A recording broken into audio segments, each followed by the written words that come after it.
Bueno, buenas tardes. Bienvenidos nuevamente al curso de electrocardiografía básica organizado por Laboratorios Gador, a quien nuevamente agradecemos por prestarnos la plataforma y por haber organizado este curso y haber comunicado mediante mails y algunos banners y flyers en redes y a través de los representantes de venta, invitar a los médicos que quieran de alguna manera aprender electrocardiografía básica. Hoy vamos a ver el electrocardiograma en la cardiopatía isquémica. Vamos a tratar de hacer, es algo pero muy amplio, vamos a tratar de hacer algún resumen como para que aquellos que tengan que hacer una guardia y se enfrenten con un electro o un probable episodio o un evento coronario puedan rápidamente distinguirlo y así poder tratarlo correctamente.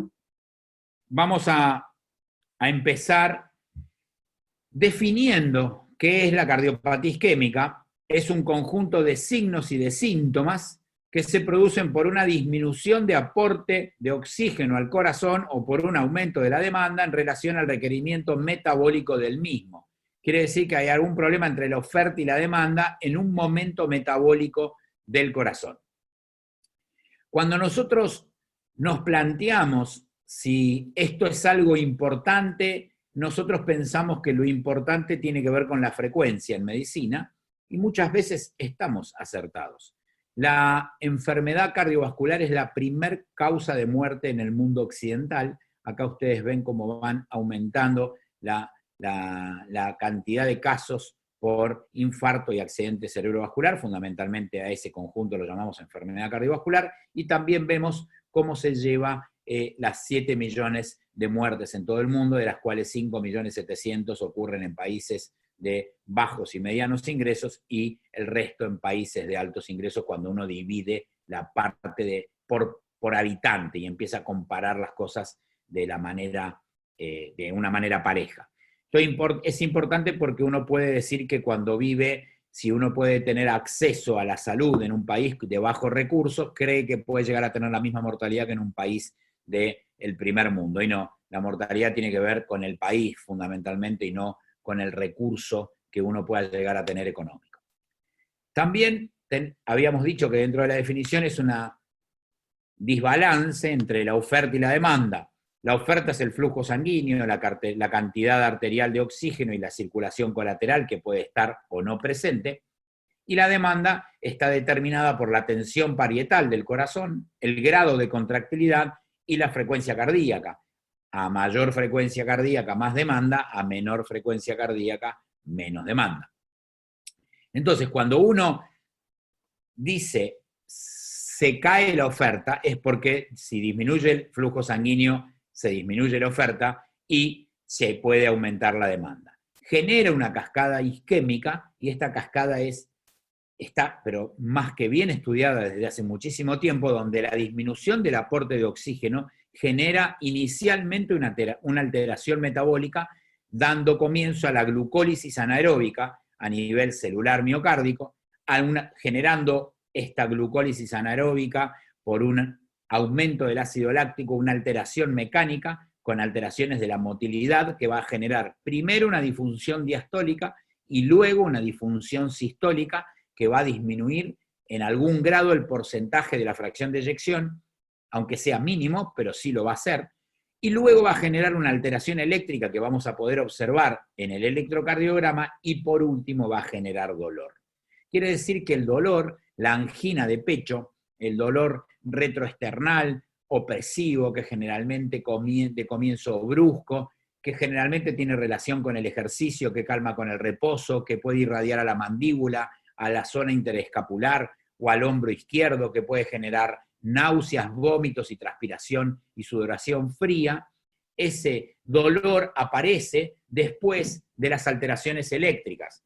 Entonces, uno tiene que tener en cuenta que si tiene un paciente internado y que ve en electro una patente de infarto o de injuria y el paciente todavía no tiene dolor, probablemente por ahí hasta ha llegado antes de que ese dolor ocurra. Me ha pasado en forma personal de tener un paciente en telemetría en la Fundación Favaloro que había recibido una angioplastia a la coronaria derecha ese paciente estaba evolucionando de su post-angioplastia a las 24 horas iniciales, y el telemetrista nos dice que tiene supradesnivel en la cara inferior. Ahora vamos a ver todo eso. Yo voy a la habitación del paciente, el paciente estaba durmiendo, yo lo despierto, no tenía ningún tipo de dolor, y lo llevamos a hemodinamia nuevamente porque simplemente, habiendo visto el electrocardiograma, sabíamos que se había tapado, se había trombosado la angioplastia, en ese momento no había stents, y todavía no había aparecido el dolor porque lo habíamos determinado por el electro. Entonces vamos a ver ahora cuál es la definición del infarto agudo de miocardio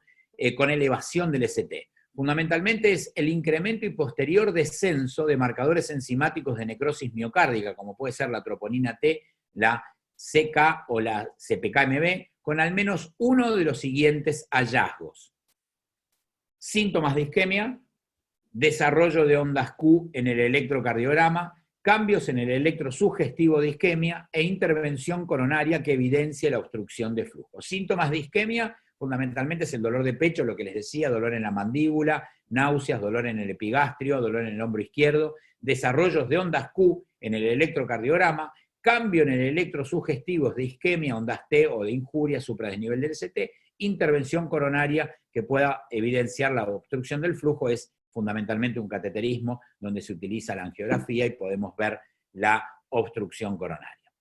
¿Cuáles son las causas? El 90% de las obstrucciones coronarias se dan por accidente de placa. Esto es una placa lipídica, una placa de colesterol que se encuentra en el endotelio. Son placas que pueden ser inestables y que pueden tener lo que se denomina accidente de placa. Los accidentes de placa se dividen en fisuras, hemorragias y rupturas de placa. Esos accidentes de placa pueden estar de alguna manera favorecidos por situaciones momentáneas, transitorias, como el aumento de la presión arterial, de la frecuencia cardíaca por una discusión, el aumento de la adrenalina, estados procoagulantes que generan todo este tipo de cambios. El cigarrillo, la primer pitada de un cigarrillo tiende a ser absolutamente procoagulante y muchas veces puede romper una placa preexistente, genera una hemorragia intraplaca. Esa hemorragia intraplaca produce la exposición de los lípidos en el torrente sanguíneo. El torrente sanguíneo, ante la exposición del lípido, que es muy procoagulante, genera la adhesión plaquetaria y el consiguiente trombo, que luego va a ocluir o obstruir en forma parcial a la arteria coronaria. El 90% entonces es por accidente de placa, y el otro 10% es por enfermedad coronaria no aterosclerótica, donde podemos encontrar la arteritis, embolismos en las arterias coronarias, anomalías coronarias de las arterias, de anomalías congénitas fundamentalmente, alteración del aporte y la demanda, como por ejemplo la estenosis aórtica, la insuficiencia aórtica en pacientes anémicos, o la policitemia vera, donde la cantidad de glóbulos rojos y la eritropoyetina está elevada en relación a lo normal. Ustedes saben que el diagnóstico diferencial entre policitemia y poliglobulia lo da la elevación de la eritropoyetina. La fisiopatología lo que hace es simplemente explicar el desbalance circulatorio entre la oferta y la demanda. Este desbalance entre la oferta y la demanda de oxígeno puede ser debido al incremento de la demanda, como por ejemplo fiebre, taquicardia, FA, tirotoxicosis, aumento de la poscarga, hipertensión arterial, estenosis aórtica, o deterioro en el aporte, anemia, hipoxemia, hipotensión o aumento de la precarga. Ese desbalance entre la oferta y la demanda va a provocar la isquemia. Obviamente, si yo tengo un accidente de placa, lo que va a dificultarse es el flujo y por lo tanto el aporte de sangre a esa zona miocárdica va a disminuir ante una demanda dada. Acá esto es lo que yo les contaba, que es la fisiopatología, la exposición de la matriz subendotelial al torrente sanguíneo, con adhesión y activación y agregación plaquetaria. Muy importante distinguir que no es lo mismo agregación plaquetaria que adhesión y activación. Muy importante saber que primero las plaquetas se adhieren, que luego se activan y que luego se agregan. Cuando nosotros utilizamos antiagregantes plaquetarios como el ácido acetil salicílico, estamos interactuando con la cascada del ácido araquidónico y estamos inhibiendo la agregación plaquetaria. Hay otros fármacos que inhiben la activación y otros que inhiben la adhesión. Es muy importante que sepamos que estos tres son pasos diferentes y no confundirlos. Esto genera trombosis intracoronaria, luego vasoconstricción con la consiguiente disminución del flujo sanguíneo y el evento coronario, que puede llegar a ser un infarto. ¿Cómo los clasificamos? Tipo 1, evento coronario. Tipo 2, infarto secundario, isquemia o aumento de demanda. Tipo 3, muerte súbita. Tipo 4, asociado a angioplastia, que puede ser sin estén o con estén. Y tipo 5, post-CRM.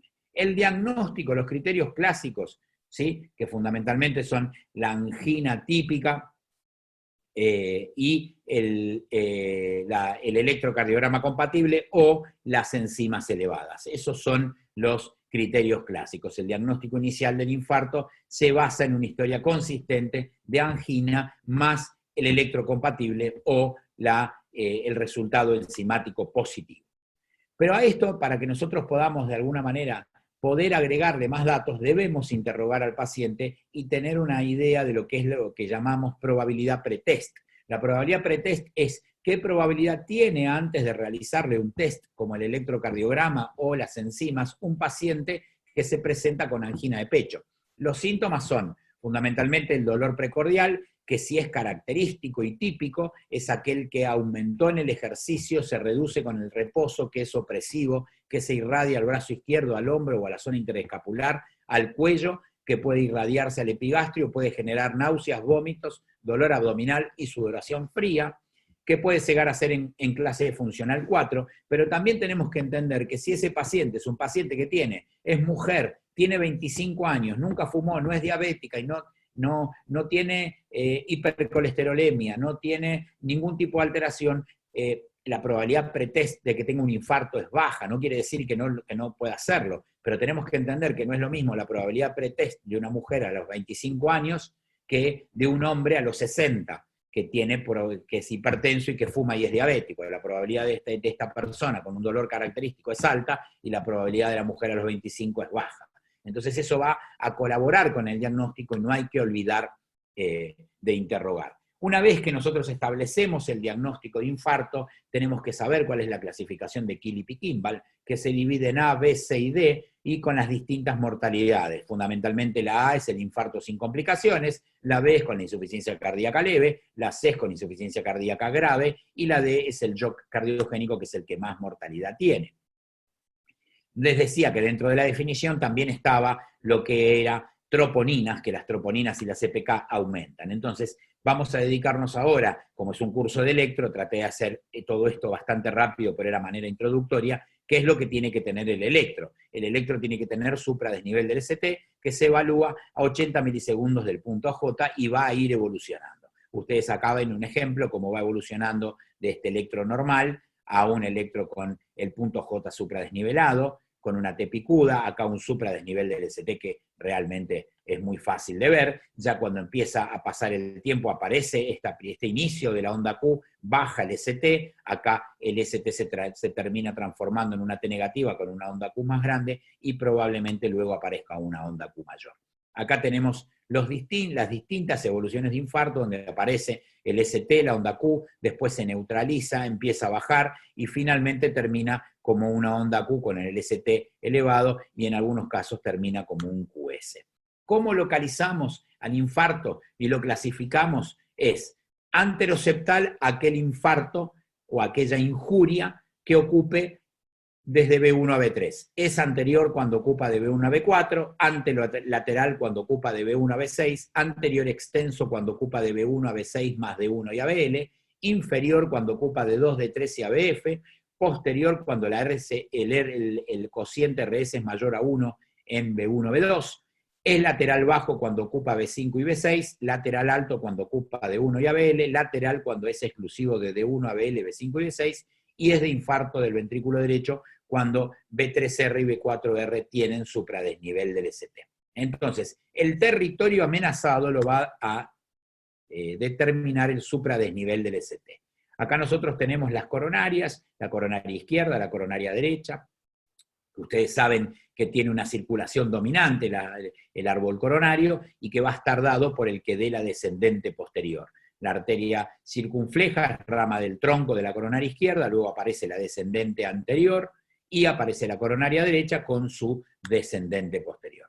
La coronaria derecha se ve ocluida y puede manifestar su lesión cuando el supradesnivel del ST es mayor en D3 que en D2 y cuando el infradesnivel del ST se ve en D1 y ABL. A esto se lo llama, tiene un índice, un nombre propio, no hace falta acordarse. Yo siempre me lo acuerdo como cónyuge y es cosugé. Cuando este infradesnivel del ST de B3 se hace sobre el supradesnivel del ST de D3. No hace falta acordarse con que ustedes sepan que si el supradesnivel del S3, del DD3 es mayor a D2 y el infradesnivel está presente en D1 y ABL, la coronaria derecha está ocluida probablemente a nivel proximal. La descendente anterior proximal antes de la primera septal es cuando el supradesnivel del ST en B1 es mayor a 2.5 milímetros o aparece un bloqueo de rama derecha nuevo. ¿Por qué? Porque el bloqueo de la rama derecha inicialmente, yo les había contado hace algunas clases, que la rama derecha es muy finita y muy larga y que tiene penetración miocárdica a nivel distal, que toda esa parte está descubierta, entonces es muy sensible a la primera septal. La descendente anterior proximal antes de la primera diagonal es cuando aparece en la cara distal. Y la circunfleja es cuando el SDD2 es mayor que el DD3. Acá nosotros vemos un infarto inferior, supradesnivel del ST mayor en D3 que en D2. Fíjense el supradesnivel del ST que tiene esta casa que arma este supradesnivel del ST es un infarto hiperagudo, donde vemos que en D3 hay mayor supradesnivel que D2, hay infradesnivel en D1 y ABL. Fíjense que las precordiales también tienen un infradesnivel del ST en B1, B2 y B3, que muchas veces son especulares. Lo importante aquí es pensar si este infradesnivel del ST que nosotros vemos de B1 a B3 no será especular de alguna cara, lo cual en este caso puede llegar a ser del infarto de ventrículo derecho o infarto posterior que nos está viendo, y por eso tenemos que en todos los infartos inferiores hacer derivaciones derechas, y más cuando el supradesnivel del ST en D3 es mayor que el D2, nos indica que ese vector injuriado está del lado derecho, tenemos que hacer precordiales derechas para diagnosticar infarto del ventrículo derecho. ¿Sí? Acá ustedes ven cómo, lo que les decía, me adelanté, el infarto del BD siempre está asociado con oclusión proximal de la coronaria derecha, y tenemos que hacer la derivación B4R, acá de nuevo pasa lo mismo, D3 mayor que D2, infradesnivel en D1 y en ABL, fíjense D2, D3 y ABF supradesnivelados, infradesnivel en la cara anterior fundamentalmente, que probablemente sea especular con un BD eléctrico. Esto de mayor desnivel de D3 que D2, siempre piensen que el BD puede estar comprometido a nivel eléctrico, después veremos en forma hemodinámica, porque el tratamiento es diferente. Si ustedes a un infarto de ventrículo derecho le ponen nitroglicerina, pueden llegar a complicarlos. El infarto de ventrículo derecho necesita volumen y es bastante artesanal el tratamiento y se diagnostica mirando primero D3 que D2. Acá también tenemos otro ejemplo donde fíjense cómo hay un infradesnivel del ST en D1 con la T negativa, un supradesnivel mucho menos marcado que el que habíamos visto antes. Acá una Q con una R, pero una Q muy prominente con un supradesnivel del ST menor de D3 que el de D2, ABL infradesnivelado, toda la cara anterior infradesnivelada. Fíjense que acá este infarto es ínfero-posterior y el diagnóstico lo va a hacer fundamentalmente la derivación B7 y B8, donde tiene una Q con una R prominente, y es lo que no nos tenemos que olvidar. Es muy importante que sepamos que el ventrículo tiene cara anterior, tiene cara lateral, tiene cara septal, tiene cara basal, pero también tiene una cara posterior.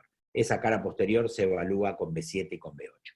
Acá nuevamente vemos otro ejemplo de una Q con un supradesnivel del ST en D1, D2, D3 tiene un pequeño infradesnivel con una T isodifásica, vemos que ABL está supradesnivelado con una Q, y que toda la cara anterior tiene un QS con supradesnivel del ST. Fíjese, esto es un infarto que ocupa toda la cara anterior, fundamentalmente hasta B6, con un D1 y con un ABL supradesnivelado, es un infarto anterolateral, ¿sí? Nosotros tenemos que tener en cuenta que cuando ocupa este anterior extenso de 1 y ABL, tenemos que clasificarlo como anterolateral. El lateral bajo es de 1 y ABL y el lateral alto es B5 y B6. Bueno, acá tenemos otro ejemplo que tiene que ver fundamentalmente con lo que es la oclusión de la coronaria descendente anterior a nivel distal, y es por eso que fíjense ustedes que B1, B2 están bastante normales, empieza B3, B4 y B5, lo que les decía, un infarto lateral exclusivamente de la descendente anterior. El diagnóstico diferencial del infarto es fundamentalmente la hipertrofia ventricular izquierda, el bloqueo completo de rama izquierda, el aneurisma apical, la pericarditis aguda, la miocarditis y la miopericarditis, el síndrome de Takotsubo, el tromboembolismo de pulmón, la hipercalemia, el síndrome de Brugada, las alteraciones postcardioversión eléctrica, la angina de Prinzmetal y la contusión miocárdica. Acá tenemos ejemplos, fíjense que esto es hipertrofia ventricular izquierda pura, parece todo un QS y en realidad es hipertrofia, el bloqueo completo de rama izquierda también lo simula, la pericarditis tiene un supradesnivel del ST, pero fundamentalmente aparece en casi todas las derivaciones y en dedo de guante, la hipercalemia también va a generar un supradesnivel del ST con ondas T picudas, con QRS bastante aberrantes, miren lo que es esta onda T. El Brugada también tiene un bloqueo de rama derecha que tiene, un pseudo bloqueo de rama derecha que tiene supradesnivel del ST, y aquí el ejemplo del infarto. Ahora, cuando nosotros queremos, y de esto se trata este curso, aprender qué información me da el electrocardiograma, fundamentalmente me puede decir cuál es el vaso comprometido, cuál es el nivel de obstrucción, cuál es la circulación colateral, y si yo puedo lograr hacer un electrocardiograma intradolar voy a tener mucho más especificidad. Si nosotros aquí vemos el ventrículo derecho y el ventrículo izquierdo, vamos a poder entender que esta es la cara anterior del ventrículo izquierdo, esta es la cara septal, esta es la cara lateral y esta es la cara posterior inferior. Entonces, cuando nosotros le ponemos el triángulo de Einthoven y las derivaciones, vamos a entender por qué la descendente anterior nos va a dar patología a nivel anterior y septal. La oclusión de la circunfleja y de la coronaria derecha nos va a dar a nivel posterolateral y posterior inferior, y todo lo que es descendente anterior nos va a dar del lado anterior y anterolateral. Entonces, cuando nosotros empezamos a preguntarnos cuáles son las diferencias, fundamentalmente la isquemia es la negativización de la onda T, la injuria, el supradesnivel del ST, la necrosis es la presencia de onda Q patológicas bien lentas, para nada rápidas, fíjense que no bajan ni suben rápido, son anchas, con supradesnivel del ST. Esta injuria puede ser con supradesnivel del ST o con infradesnivel del ST si es subendocárdico. Respecto de la onda T, porque fíjense que acá primero hablamos de la onda T, que es la isquemia, es una alteración de la repolarización, que fundamentalmente si es por isquemia es primaria, si es secundaria es por bloqueos, hipertrofia, arritmias o preexcitación, y también puede ser pseudoprimaria por lo que es la memoria electrotónica, que en algún otro curso seguro les hablaremos. ¿Dónde lo medimos? Al ST aquí, luego del punto J, a 80 milisegundos del punto J, que es donde termina esta Q. Este es el supradesnivel del ST. Fíjense, este sería el punto J, fíjense cómo está supradesnivelado este segmento ST. Bien, es muy importante que lo aprendamos. La lesión subendocárdica genera descenso del ST cuando la lesión está ocupando nada más que el subendocardio, y cuando la lesión es transmural, o sea que toca las dos paredes, la lesión genera supradesnivel del ST. No quiere decir que estos mueran más que estos, porque estos también pueden llegar a ser graves. Lesiones subendocárdicas pueden llegar a ser graves, pero estas lesiones transmurales generan esa imagen dentro del electrocardiograma. Nosotros acá tenemos tejido normal con subendocardio, subepicardio, y el electro se va a dividir según lo que suceda en subendocárdico con este infradesnivel del ST, lo que pasa que también va a abarcar con el tiempo una lesión mucho más aguda, y transmural con el supradesnivel del ST. Vamos a ver ahora entonces casos clínicos, como para que de alguna manera ustedes se acostumbren y agudicen el ojo, y en algún otro curso podamos ya empezar a hablar más detalladamente de este tipo de patología. Vamos a presentarles a Omar, de 45 años de edad, de sexo masculino. Omar tiene un índice de masa corporal elevado, que lo pone en sobrepeso, no es obeso, pero sí es sedentario, es tabaquista severo, consume 60 paquetes de cigarrillos por año, tiene estrés psicosocial fundamentalmente por el trabajo y un problema que tuvo a nivel familiar, no toma ninguna medicación cardiovascular y tiene hábitos absolutamente normales. Se presentó en la guardia. Todos estos casos que les voy a contar son electrocardiogramas que recogimos con Fernando durante estos últimos 30 años. Son casos que por algún motivo los guardamos, así que son todos casos reales y electros reales que en algún momento van a ver que son absolutamente hospitalarios. Este paciente se presenta con dolor precordial, opresivo, intermitente, se irradiaba a ambos hombros, estaba en clase funcional 2, el tipo de dolor, ya le había durado 30 minutos y había resuelto en forma espontánea y hacía 72 horas que el señor le había pasado su primer dolor. Consultó a la guardia luego de que después de estos 3 días el dolor vuelve, pero en realidad ya no le vuelve cuando caminaba, sino que le volvió estando mirando la televisión, esperó que se le pase, tomó varios litros de agua para ver si tenía algo que ver con lo digestivo y al no pasarse consulta a la guardia y con el dolor precordial tipo angina típica y característica y con la evaluación pretest que habíamos hecho por tener sobrepeso, ser tabaquista y con las características del dolor que nos parecían típicos, le hicimos un electrocardiograma donde observamos un ritmo sinusal con supradesnivel del ST en D1, un pequeño infradesnivel del ST en D2, D3 y ABF, D1 y ABL supradesnivelado con un supradesnivel impresionante de toda la cara anterior, pero ya con mucho QS. Esta Q fue generada por ese síntoma que él tuvo hace 3 días y este supradesnivel del ST que estaba dañando todo el tejido viable que había quedado. Si ustedes se ponen a pensar, cuando ocupa toda la cara anterior y la cara lateral es lógico que sea la descendente anterior o el tronco de la coronaria izquierda, porque si ustedes entienden lo que es la derivación ABL de 1 y desde B1 a B6, van a poder comprender que el supradesnivel del ST en estas caras es lo más frecuente. Acá no había otra chance que no sea descendente anterior proximal o tronco. La coronariografía nos informó arteria descendente anterior de mediano calibre con una oclusión trombótica en el tercio proximal.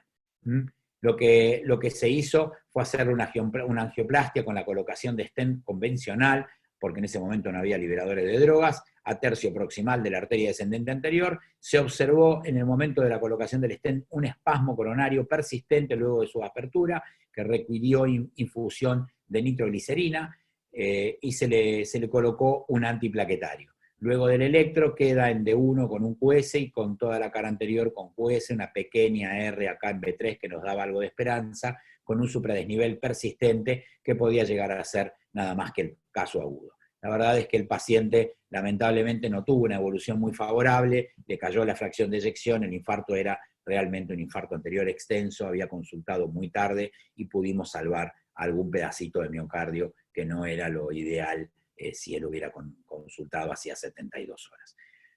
El caso clínico 2 se trata de un paciente de sexo masculino, de 60 años de edad, diabético tipo 2, obviamente por lo tanto no insulino requiriente, aunque podía llegar a serlo porque hay muchos diabéticos tipo 2 que pueden llegar a recibir tratamiento con insulina porque se lo llaman insulino preferentes, hipercolesterolémico que ingresa a la guardia de emergencias por disnea clase funcional 4 de 3 horas de evolución. El diagnóstico obviamente acá está muy claro, tiene supradesnivel del ST también en B1, fíjense que tiene supradesnivel del ST con una Q muy chiquitita y lenta en ABL, con un supradesnivel realmente alarmante en la cara anterior. Este paciente hizo un infarto anterior extenso, fíjense también, muy importante que ustedes puedan distinguir acá como de 2 de 3 y ABF tenía el hemibloqueo anterior izquierdo y cuando uno se preguntaba qué ritmo tenía, era claro que no era ritmo sinusal. Muchos pacientes se presentan con fibrilación auricular de alta respuesta en el contexto de un síndrome coronario y eso complica mucho las cosas porque realmente la fibrilación auricular con infarto agudo de miocardio es uno de los criterios casi para cardiovertir al paciente porque el infarto forma parte de la descripción de la descompensación hemodinámica.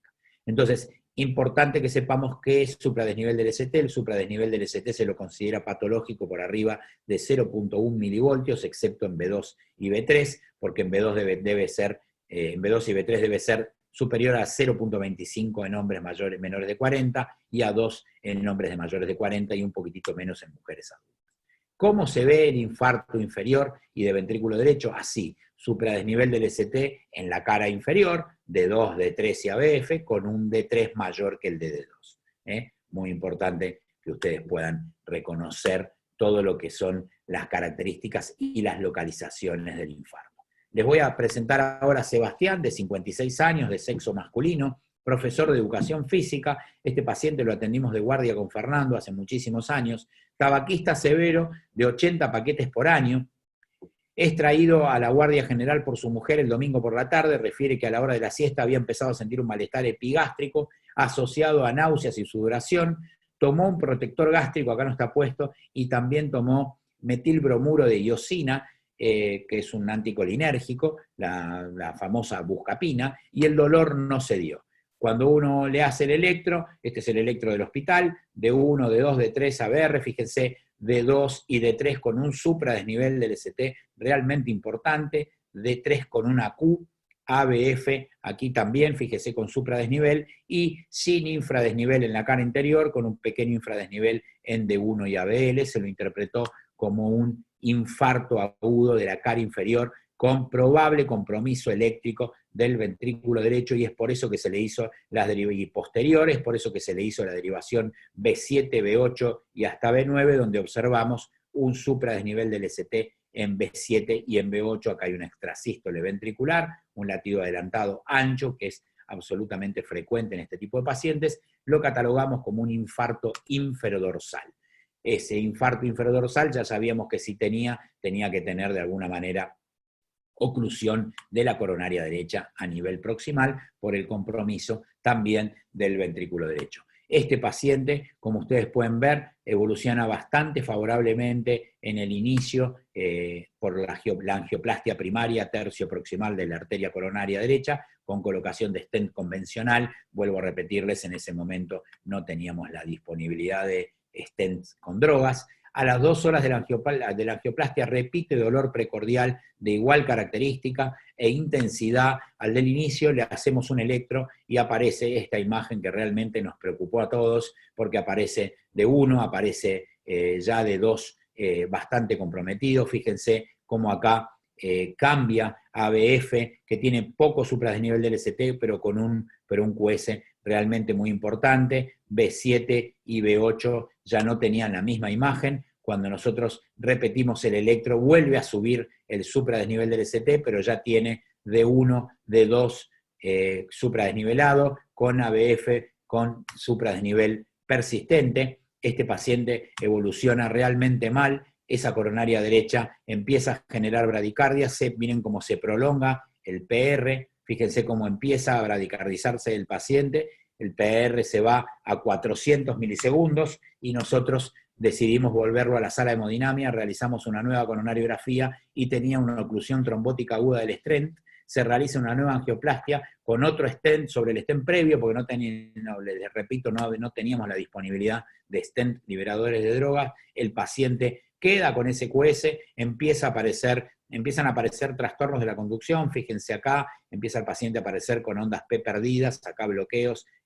Realmente empezó con un Benkevac, luego hizo un bloqueo AB completo, le tuvimos que poner un marcapaso transitorio y el paciente verdaderamente pudo evolucionar mejor. Acá tenemos cómo capturábamos el ventrículo empieza a ser un ventrículo más ancho, le dimos tiempo a que se recupere y finalmente el paciente es dado de alta con una secuela inferior y con una fracción de eyección levemente disminuida.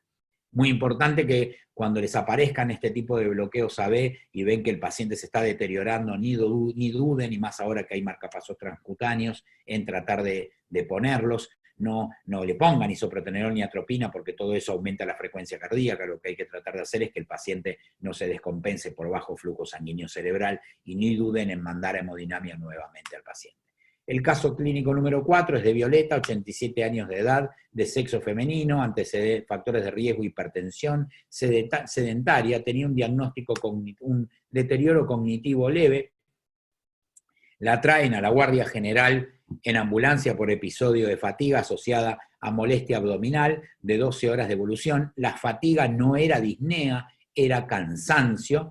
El dolor abdominal tenía 12 horas de evolución. Relata que ya había tenido episodios similares con una clase funcional variable, autolimitados y de 15 minutos de duración. Cuando nosotros le hacemos el electro que presenta es este, fíjense, con ritmo sinusal, una T negativa ahí con el ST rectificado en D2, D3 y ABF, esto se lo hace la Guardia General, y un infradesnivel entre B1, B2 y B3. Fíjense acá, muy importante que ustedes vean que tiene mucha R en B1. Fíjense lo que es esto, R pura en B1 y en B2, normalmente es una R muy chiquitita y va creciendo la R hacia B6. Fíjense que acá B1 tiene más R que B6, acá había algo realmente raro. Este infradesnivel del ST nos mostraba y nos ponía a hacer el diagnóstico diferencial de si era una cubeta digitálica, si tenía poco potasio, si había algún trastorno secundario de la repolarización ventricular por hipertrofia ventricular,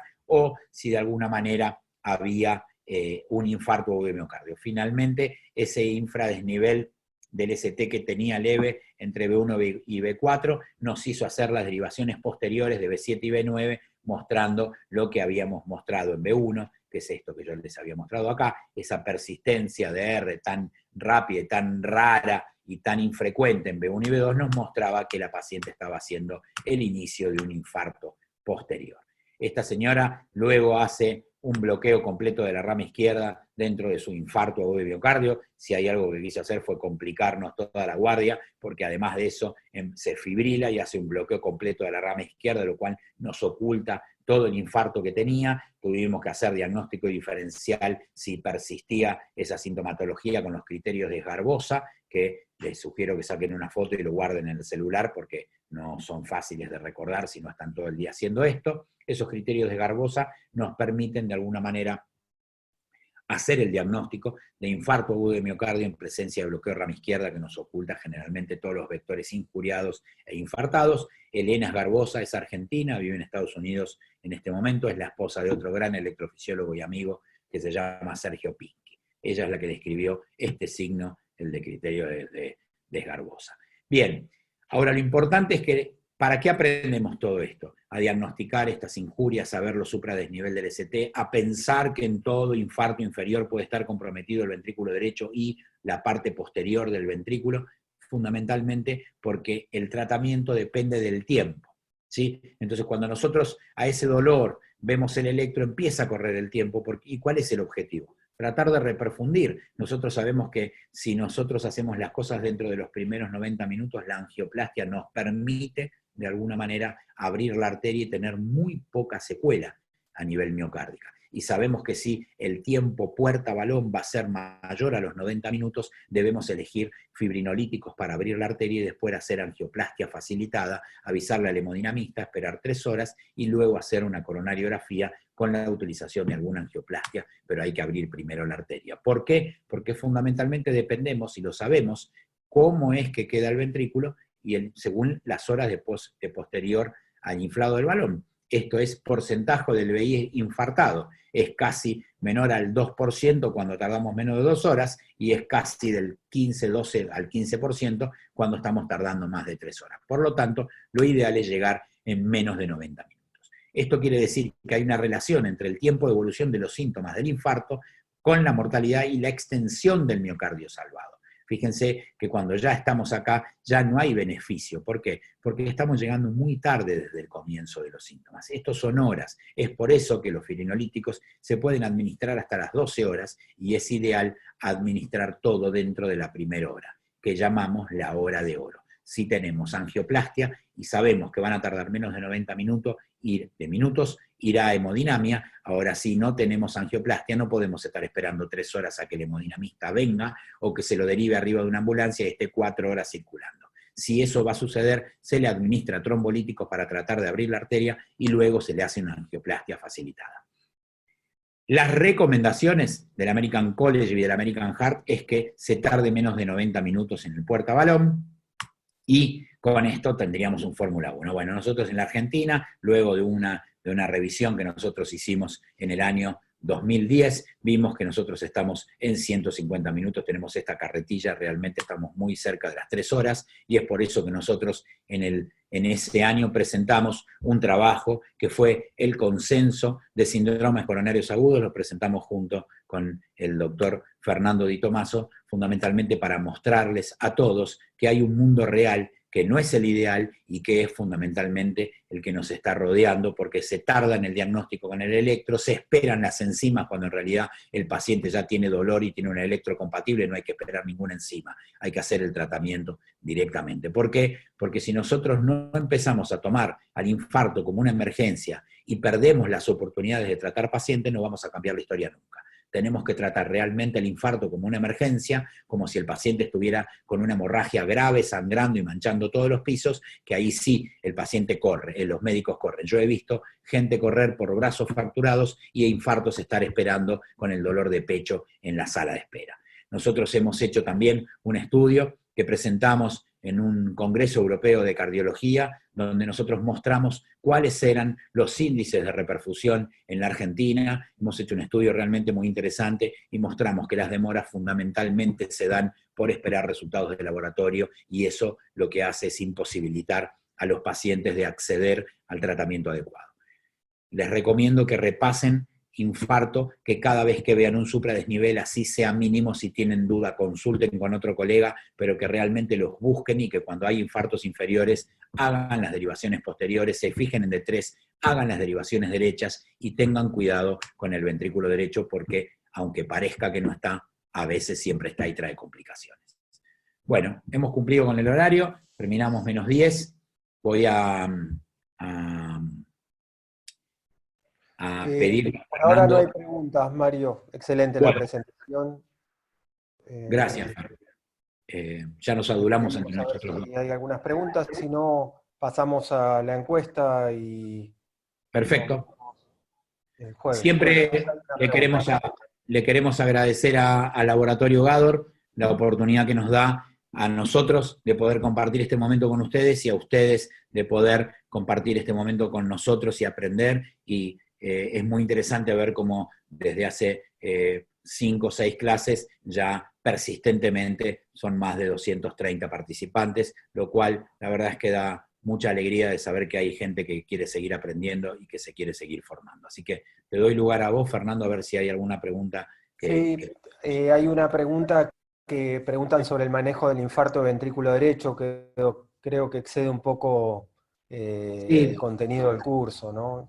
sí, este es un curso de electro, pero lo que te puedo decir es que tenés que estar atento a la falla hemodinámica, no tenés que dar vasodilatadores y tenés que probablemente darle volumen, y sí ahí vas a tener que de alguna manera tener un acceso a una vía central para medir presiones. Eso es lo inicial, es mucho más complejo, hay muchas cosas para hacer, muchos signos, muchos tratamientos. Nosotros publicamos, te recomiendo poner infarto de ventrículo derecho más frecuente de lo esperado, AMA, pone eso en Google. Nosotros con Fernando publicamos en el año 1998 una revisión de cómo tratar el infarto agudo de ventrículo derecho. Si la buscás, excepto la angioplastia con stent, va a estar absolutamente todo lo que vos tenés que hacer sobre ese manejo. Acordate, infarto agudo de ventrículo derecho más frecuente de lo buscado, se llama el artículo que publicamos con Fernando. Otra pregunta dice si con solo la elevación de troponina se puede considerar infarto.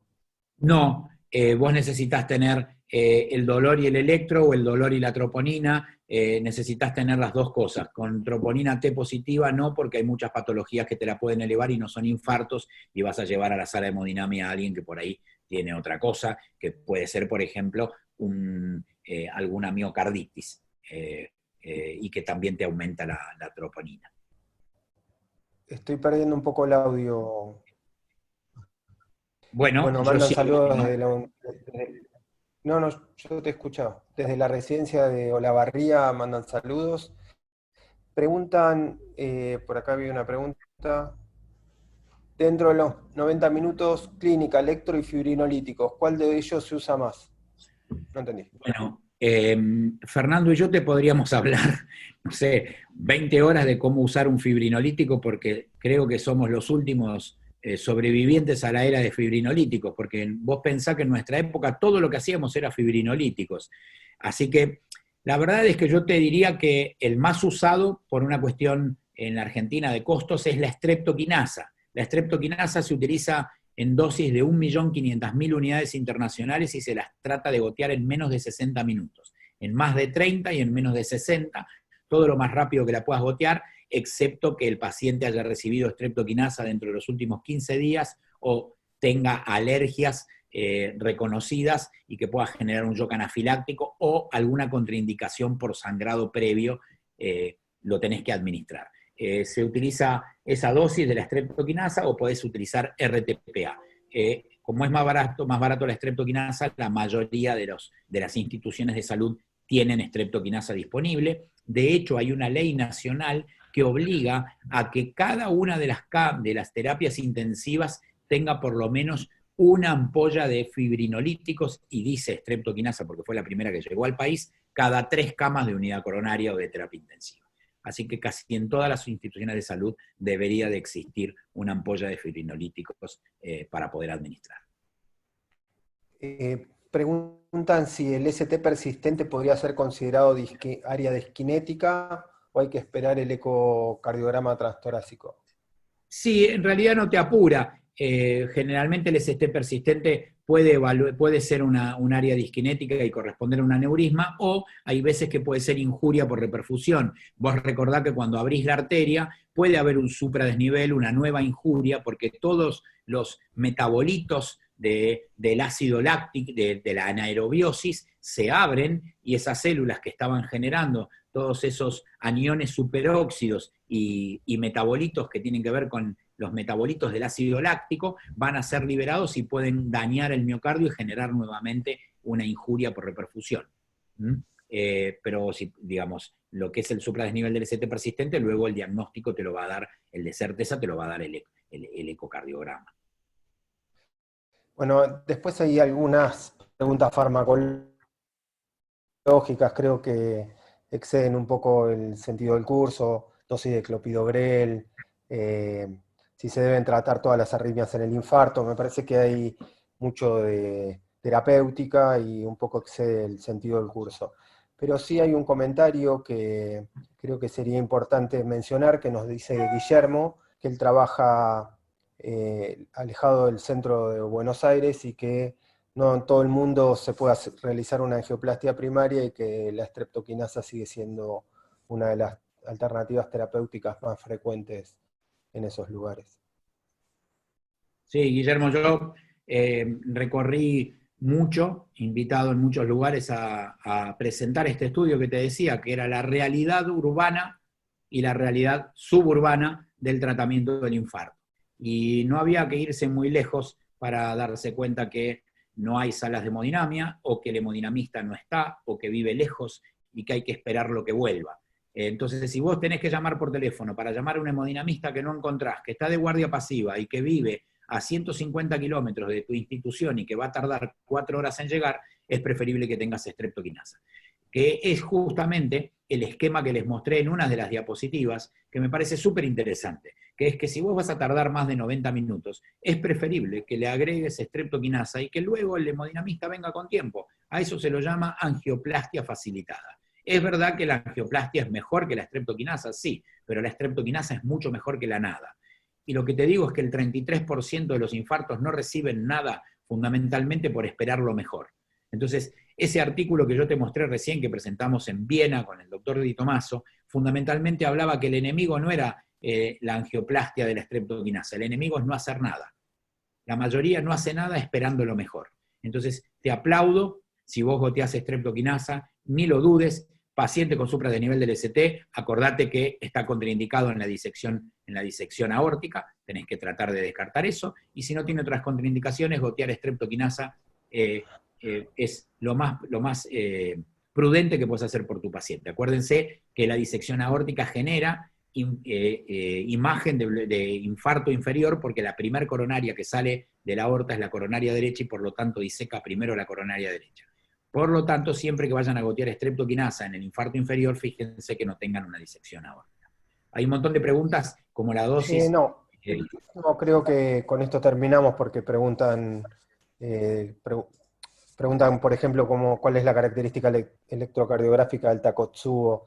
Me parece que pierde Bueno, un va a poco haber el otro, sentido. digamos, por ahí podemos llegar a tener otro curso donde podamos hablar de características electrocardiográficas de Takotsubo. Hoy era la clase de electrocardiografía en la cardiopatía isquémica. Y creo que, en resumida, pero si se llevan lo más importante de las imágenes, van a poder tratar sin error a los pacientes.